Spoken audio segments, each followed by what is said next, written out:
Halo, assalamualaikum. Selamat siang, teman-teman. Nah, sesuai janji saya tadi, bahwa siang ini saya akan bahas tentang formasi serta persyaratan lebih lengkap untuk pendaftaran CPNS maupun P3K ya.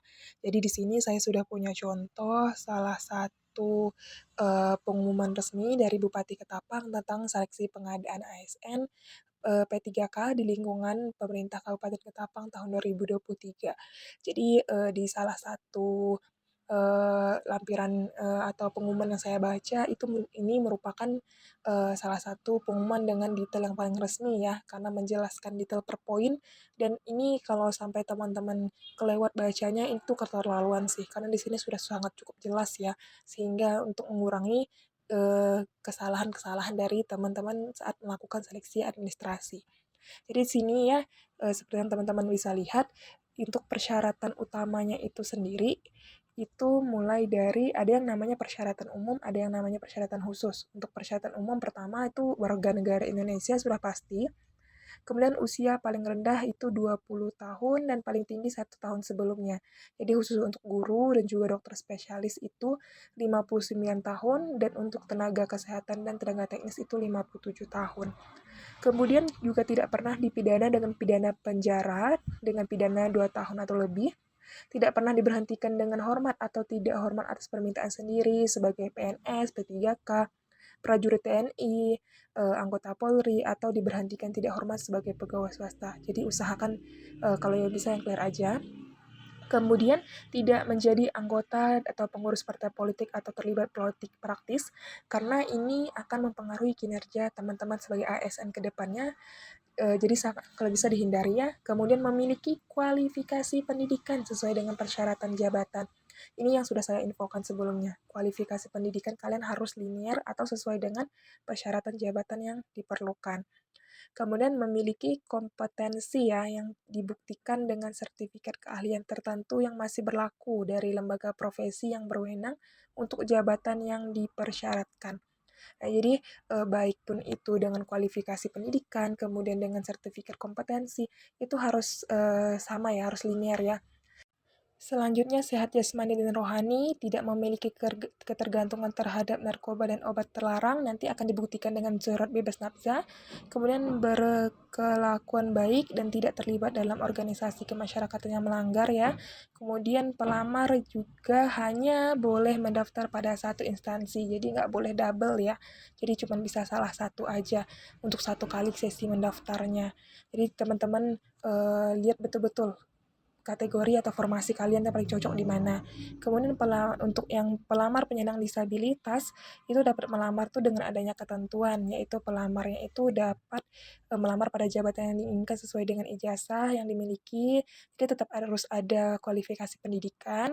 Kemudian untuk melamar di SSC ASN-nya itu harus melampirkan surat keterangan dari dokter dari rumah sakit pemerintah dan juga menyampaikan video singkat.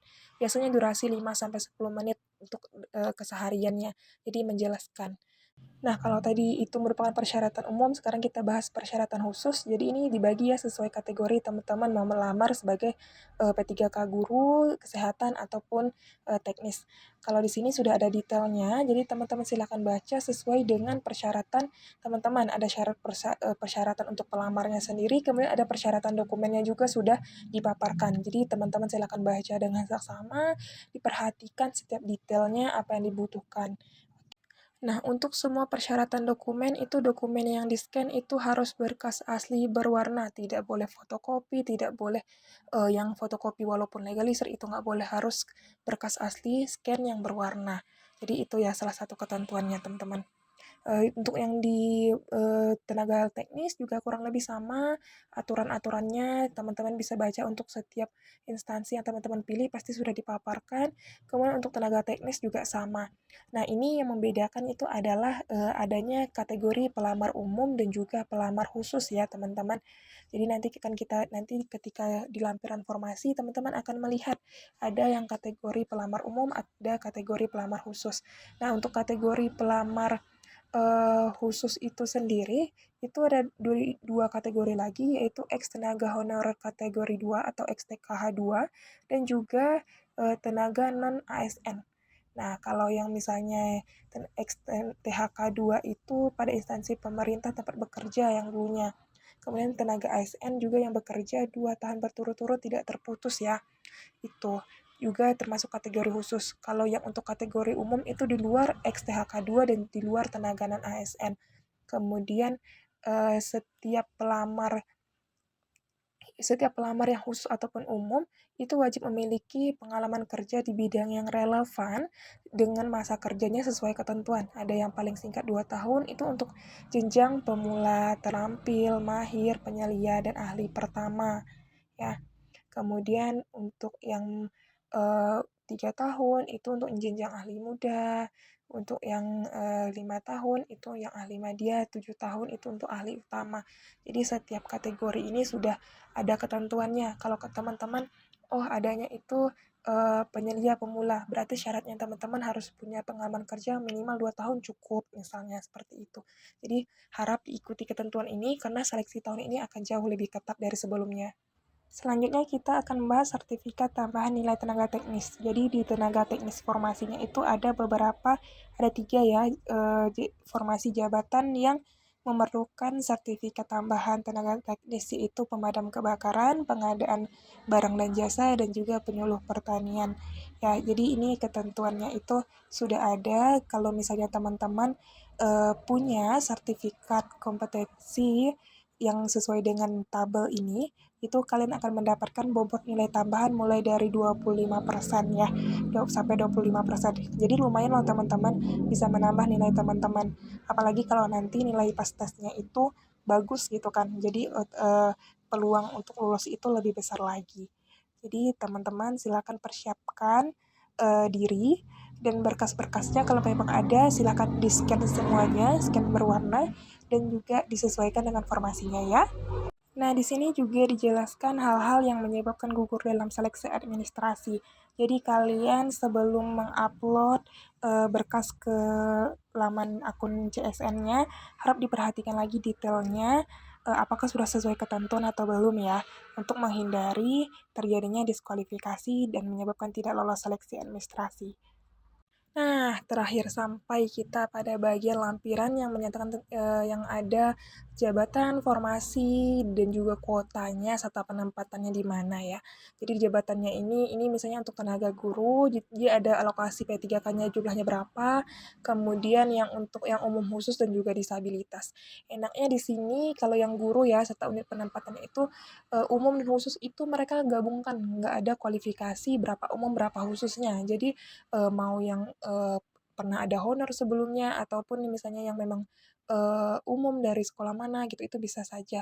Nah, dia hanya membedakan antara umum dan khusus menjadi satu, kemudian disabilitas itu juga dengan totalnya 500-an.